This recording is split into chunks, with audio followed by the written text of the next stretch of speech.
And the last view is the animation window. Animation window is a way to set animations in Unity without the need for an external 3D modeling application.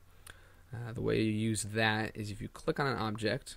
I will click on this one, go back to Window, Animation, click on this tiny little arrow here and hit Create New Clip, saying Add Animation Component.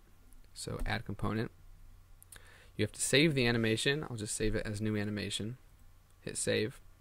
Now if you look, there's a animation component now in the inspector for this object, which is what it was asking you about a second ago.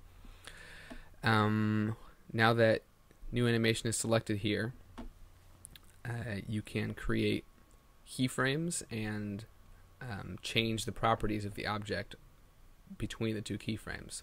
So I'm going to drag this timeline here to the very beginning at 0 frames, and I'm going to, for rotation.y, the Y rotation, click on this little drop down menu and hit Add Key.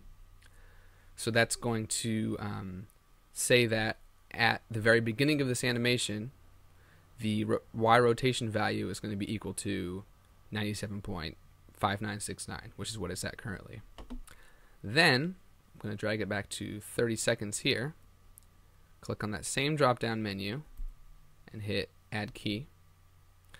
So now this is what the value is going to be at 30 seconds from when the animation plays. So I'm actually going to make it rotate I don't know, several hundred degrees. I'm going to change this to 400 and hit enter. So now at 0, the rotation will be 97 point something, and at 30 seconds it will be 400. If you go to the beginning and hit play and watch in your scene view, you'll see that it rotates over a period of time. I actually misspoke earlier. I said it was 30 seconds. It's really 30 frames.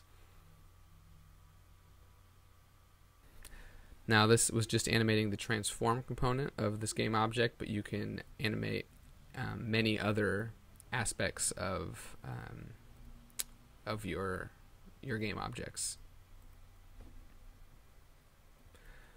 To access the animation, it's now a component here. You usually have to access it through interactivity scripting, which you'll learn about later.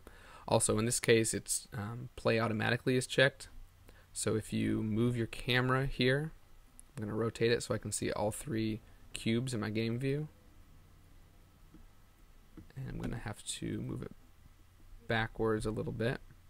Go to my top view, move it back, there we go. And you hit play to simulate it.